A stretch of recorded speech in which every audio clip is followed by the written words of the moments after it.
Friends, हम पढ़ रहे हैं एग्रीगेट्स ऑफ नेशनल इनकम। कल हमने पढ़ा था gross aggregates of national income, तो आज हम पढ़ रहे हैं सेकंड पार्ट इसका net aggregates of national income. तो net aggregates of national income में सबसे पहले आ गया number 1 net domestic product at market price.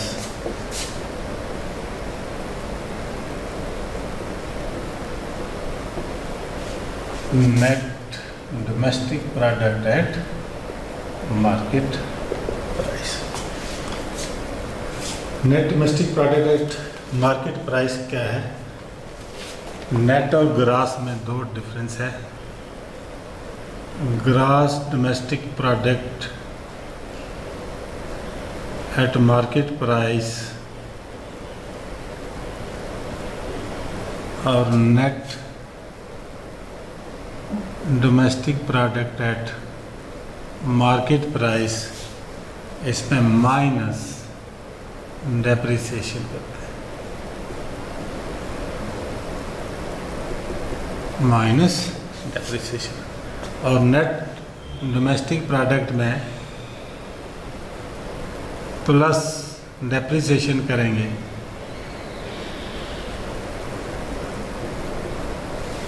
तो gross domestic product at market price. Net जब भी बात आएगी उसमें डेप्रिसिएशन इंक्लूड नहीं होता है। ग्रॉस जब बात आएगी तो हम सीधे कंजम्पशन ऑफ फिक्स्ड कैपिटल की बात कर रहे हैं। डेप्रिसिएशन का मतलब होता है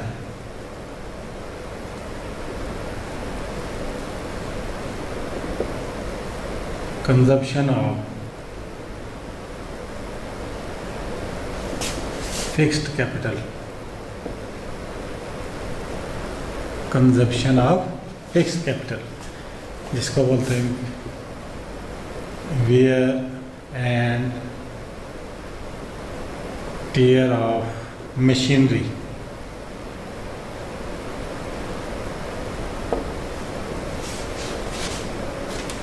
मशीनरी का जो प्रोडक्शन प्रोसेस में वियर एंड टियर हो जाता है, कोई नुकसान लॉस होता है, कोई चीज़ खराब हो जाती है, उस चीज़ को बोलते हैं कंजम्पशन ऑफ फिक्स्ड कैपिटल, या उसको बोलते हैं डेप्रिसिएशन के wear and tear of machinery और फिक्स्ड कैपिटल जो है डेप्रिसिएशन कहते हैं।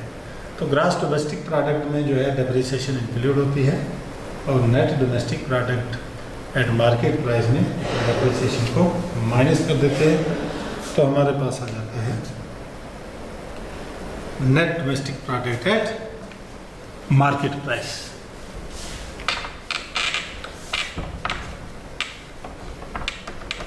की डेफिनेशन आ गई, it is the sum total of market value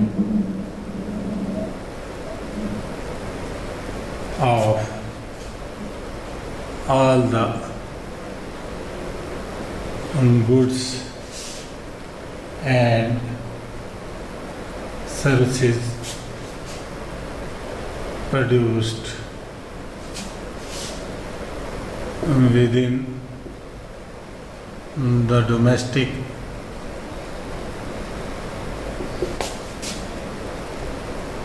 territory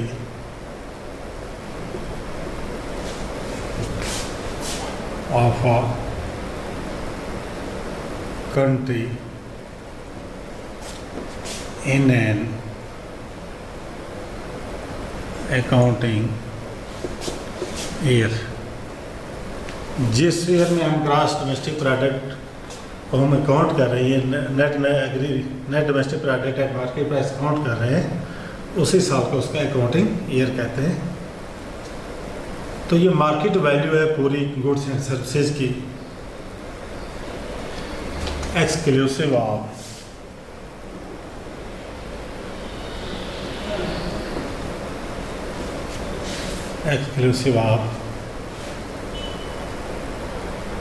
consumption of fixed capital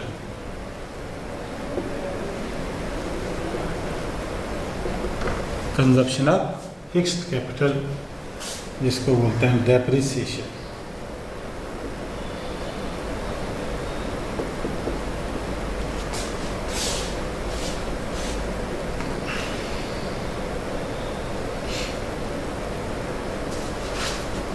तो हमारे पास आ गया net domestic product at market price, that is equal to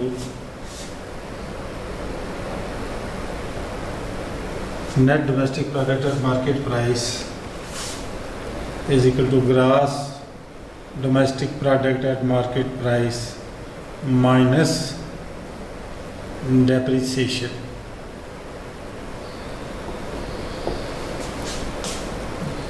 दो बातें आपने याद रखनी है, ग्रॉस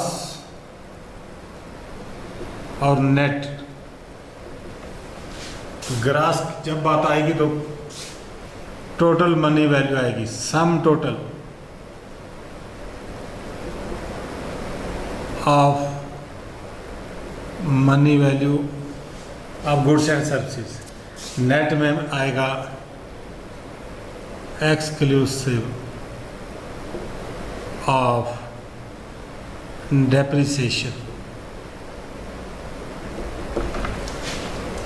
ग्रॉस में डेप्रिसिएशन इंक्लूड होती है और नेट में डेप्रिसिएशन इंक्लूड। जब भी नेट बात आएगी तो माइनस डेप्रिसिएशन कर देना है, ग्रॉस आएगा तो प्लस डेप्रिसिएशन। तो इस तरह से ये आ गया हमारे पास net domestic product at market price is equal to gross domestic product at market price minus depreciation. उसके बाद आता है next net domestic product at factor cost.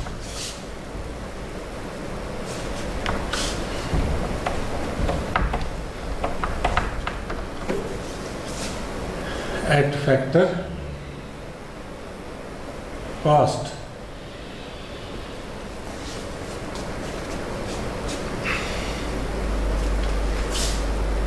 it is the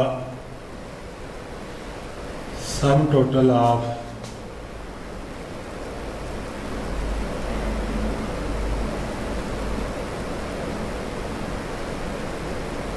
factor income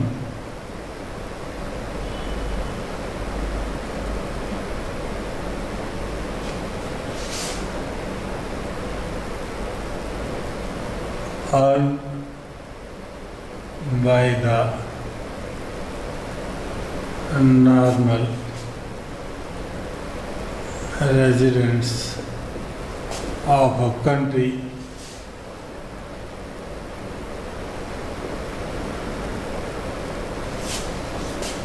within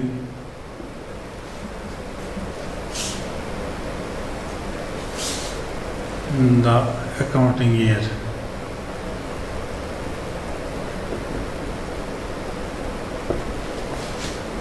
factor income हमने पहले भी पढ़ा था। Factor income जो है या factor cost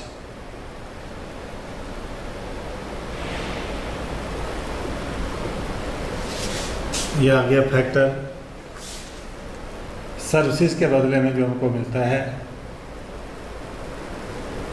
rent plus wages plus interest plus profit. ये आ गया हमारे पास फैक्टर इनकम।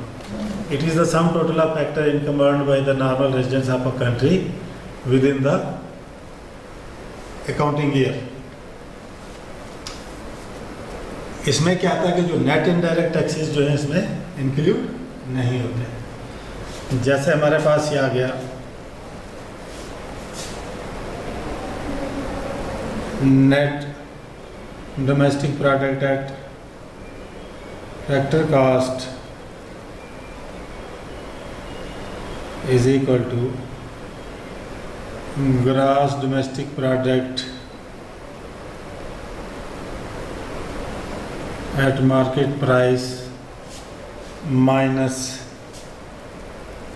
डेप्रिसिएशन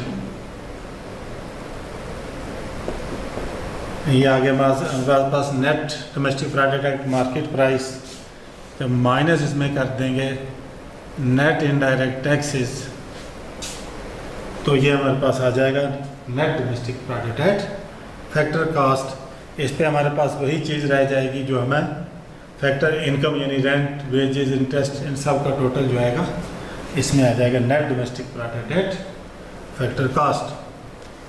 NIT का मतलब होता है net indirect taxes. Net indirect taxes बराबर होते हैं इनडायरेक्ट टैक्सेस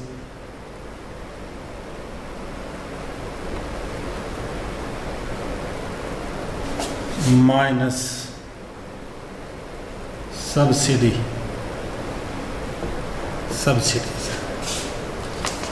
तो इस तरह से हम net domestic product at factor cost calculate कर सकते हैं। उसके बाद आ गया net national product at market price.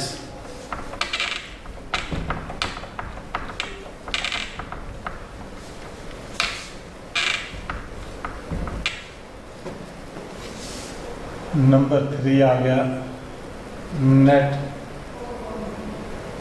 National product at market price.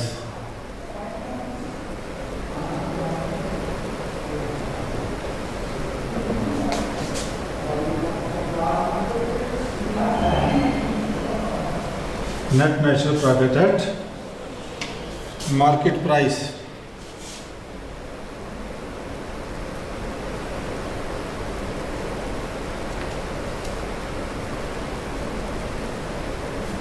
अब यहाँ पर आ गया नेट नेशनल। पहले हम पढ़ रहे थे नेट डोमेस्टिक, तो जब नेट नेशनल मार्केट आ गया तो इसमें क्या है कि जो इनकम फ्रॉम अब्रॉड है,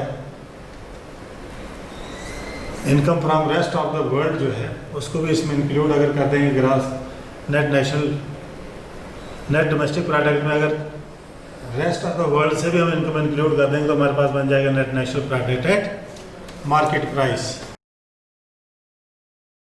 तो ये आ गया it is the money value of all the goods and services produced by all the normal residents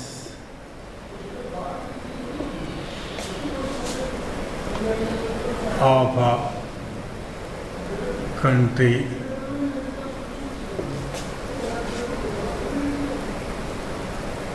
in an accounting year।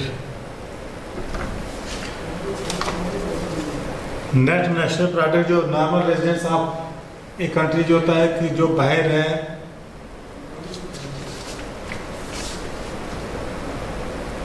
inclusive of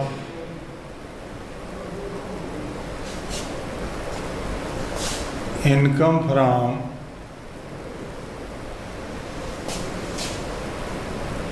rest of the world,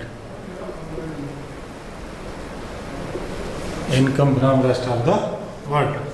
तो इसको हम लिखेंगे ऐसे शॉर्ट में net national product at market price that is equal to net domestic product at market price plus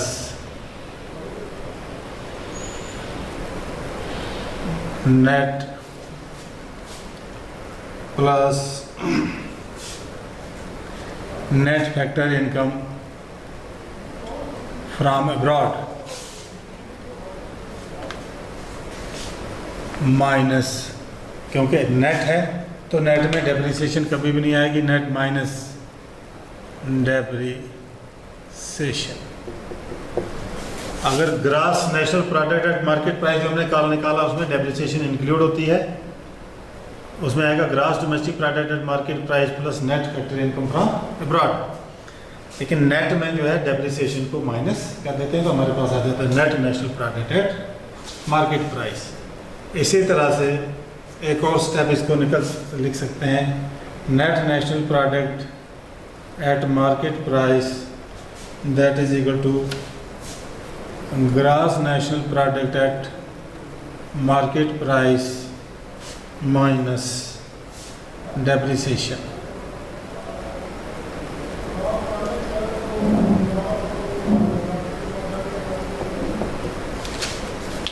इसके बराबर भी आ सकता है और इसके, क्योंकि gross national product at market price किसके बराबर होता है, gross domestic product at market price plus net factory income from abroad.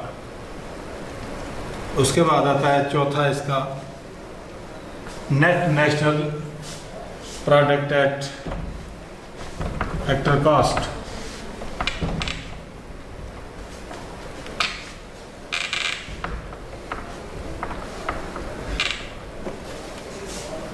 Number 4 net national product at factor cost.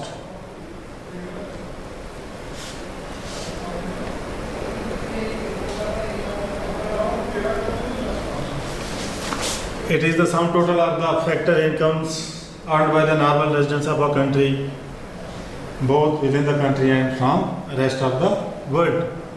तो net national product at factor cost किसके बराबर है, gross national product at factor cost minus depreciation.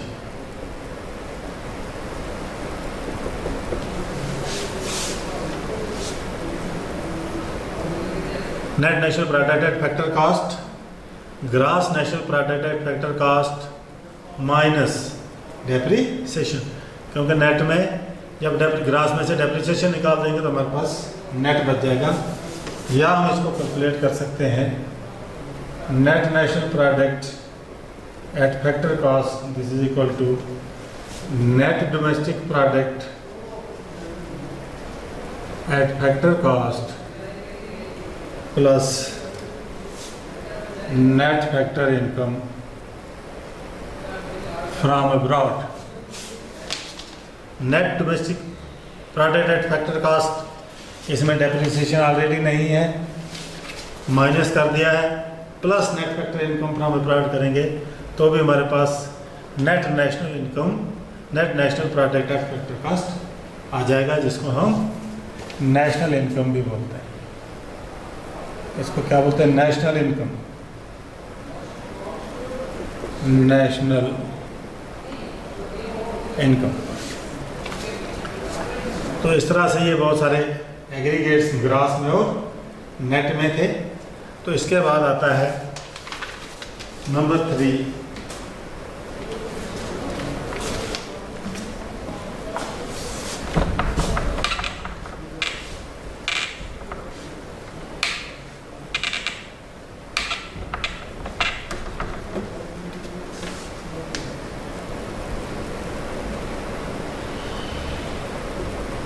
other aggregates।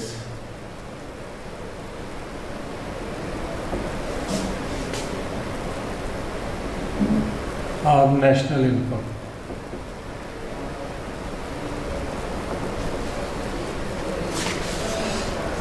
जैसे इसमें कहा गया national disposable income, national disposable income NDI। दूसरा आ गया नेशनल डिस्पोजेबल इनकम। क्या होता है, एक कंट्री के पास जो इनकम उसके डिस्पोजल पर है, जिसको वो स्पेंड कर सकता है, खर्च कर सकता है, कंज्यूम कर सकता है या इन्वेस्ट कर सकता है, तो उसको कहेंगे नेशनल डिस्पोजेबल इनकम। तो नेशनल डिस्पोजेबल इनकम जो है किसके बराबर होती है? या गया national income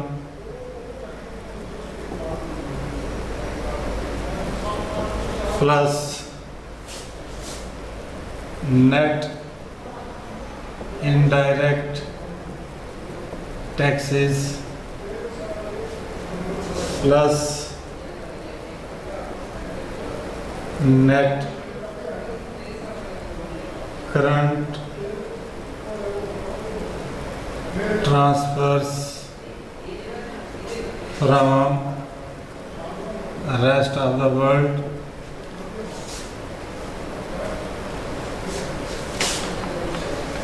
national disposable income जो हमारे पास किसके बराबर आ गई? नेशनल इनकम, जो भी हमने कहा net national product at factor cost plus net indirect taxes, जो जितने भी इनडायरेक्ट टैक्सेस गवर्नमेंट के पास जाएंगे वो नेशन कंट्री के पास जाएंगे, वो उसको डिस्पोज कर सकता है, कंज्यूम कर सकता है, स्पेंड कर सकता है, plus net current transfer from rest of the world. जो रेस्ट ऑफ द वर्ल्ड से नेट मतलब जो हमारे कंट्री से दूसरे देश के लिए जो ट्रांसफर्स होती हैं, ट्रांसफर पेमेंट्स, या दूसरे देश से जो हमारे ट्रांसफर पेमेंट्स मिलती हैं, उनका जो डिफरेंस है अगर ज़्यादा होगा, यानी हमने ज़्यादा पेमेंट्स की हैं, बिजली कम है, तो प्लस हो जाएगा, हमारी नेशनल डिस्पोजल इनकम बढ़ जाएगी। लेकिन अगर net current transfer from rest of the world minus में हो जाएगा कि हमारी पेमेंट्स कम है और बाहर वाली पेमेंट्स ज़्यादा है, तो उस सूरत में हमारी जो नेशनल डिस्पोजेबल इनकम जो है वो कम हो जाएगी।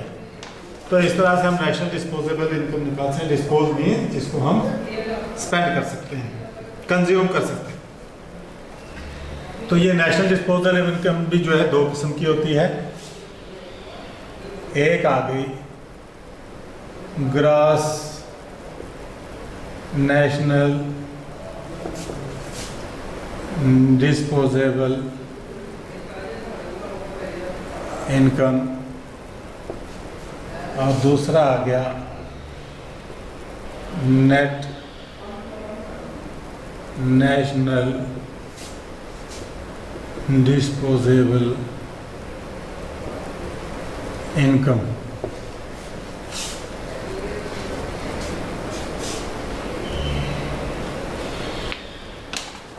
Grass national disposable income, grass का वर्ड पहले भी हमने कह दिया कि ग्रास जब हम बात करेंगे उसमें जो है कंजप्शन ऑफ फिक्स कैपिटल जो है वो इसमें इंक्लूड होती है, और नेट में कंजप्शन ऑफ फिक्स कैपिटल को माइनस कर देंगे तो हमारे पास नेट नेशनल डिस्पोजेबल इनकम आ जाएगी।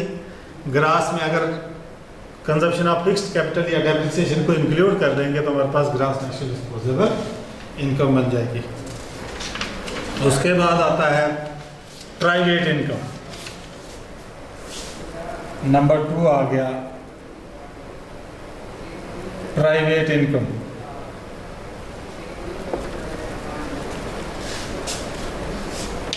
प्राइवेट सेक्टर को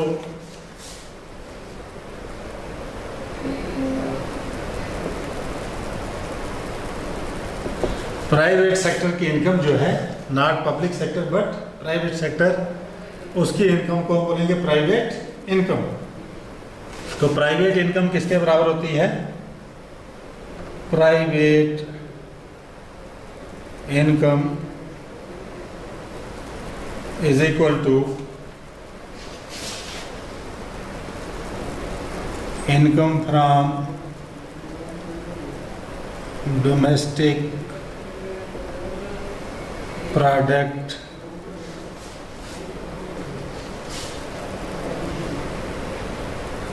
occurring to private sector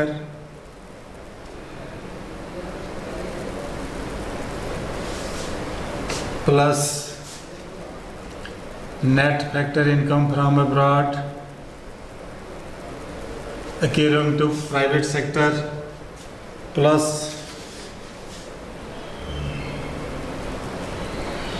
interest on national debt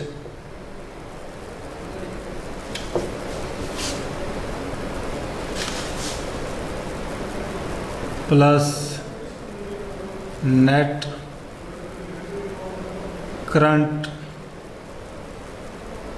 transverse from government plus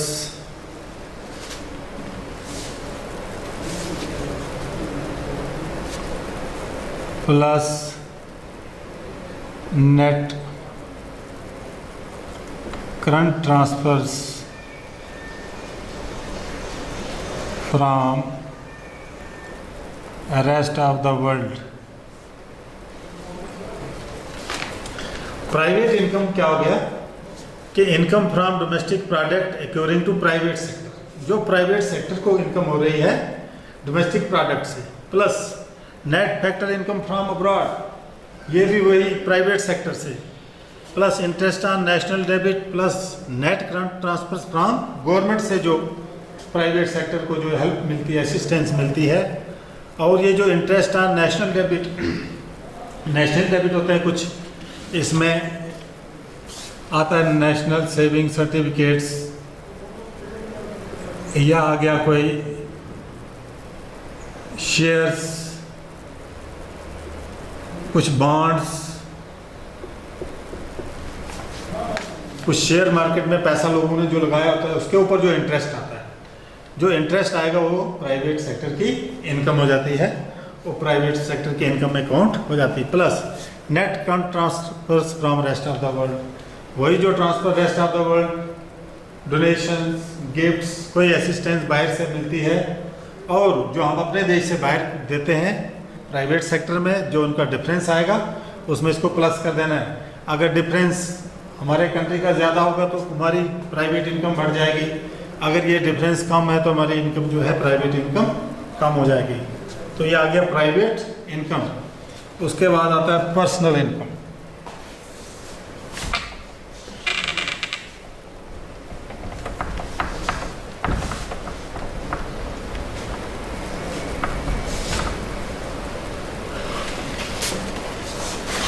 उसके बाद आ गया पर्सनल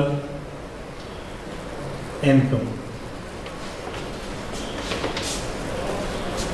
पर्सनल इनकम जो है प्राइवेट सेक्टर और हाउस होल्ड सेक्टर को बिलोंग करती है, मगर जो पर्सनल इनकम जो है ओनली जो हाउस होल्ड सेक्टर को बिलोंग करती है उसी को हम बोलते हैं पर्सनल इनकम। तो पर्सनल इनकम किसके बराबर होती है? Personal income is equal to private income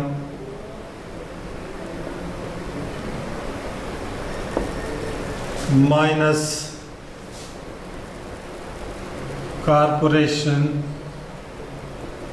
tax minus undistributed profits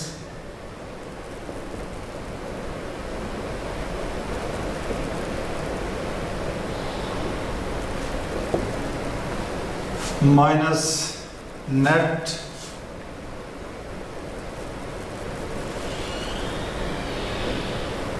retained earnings of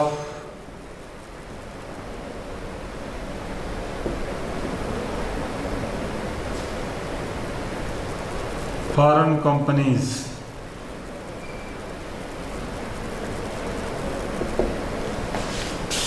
personal income. जैसे प्राइवेट इनकम आ गया, उसमें सारे प्राइवेट सेक्टर और हाउस होल्ड सेक्टर सबका आ गया, लेकिन जब पर्सनल इनकम खाली हाउस होल्ड या इंडिविजुअल की इनकम जो है that is equal to private income में से कॉर्पोरेशन टैक्स जो प्राइवेट सेक्टर को जाता है उसमें कॉर्पोरेशन टैक्स को माइनस कर देंगे, माइनस अनडिस्ट्रीब्यूटेड प्रॉफिट्स जो कॉर्पोरेशन के पास प्रॉफिट है जो अनडिस्ट्रीब्यूटेड है उसकी प्राइवेट इनकम है, प्राइवेट इनकम है उसमें से अगर जब हम निकालेंगे ये तो हमारे पास पर्सनल इनकम बचेगी, माइनस उसमें करेंगे net national retained earning of foreign companies. Foreign companies की जो अर्निंग जो एक प्राइवेट सेक्टर के पास होती है वो भी जब माइनस कर देंगे प्राइवेट इनकम में से तो हमारे पास पर्सनल इनकम बच जाएगी। उसके बाद आता है ये personal disposable income.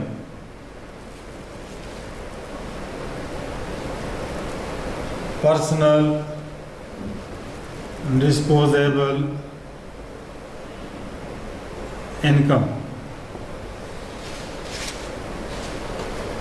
Personal disposable income किसके बराबर हो गई? This is equal to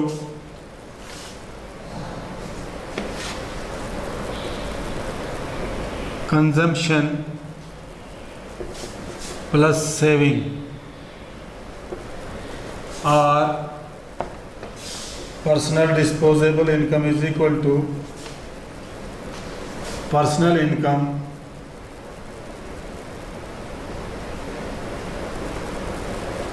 minus direct taxes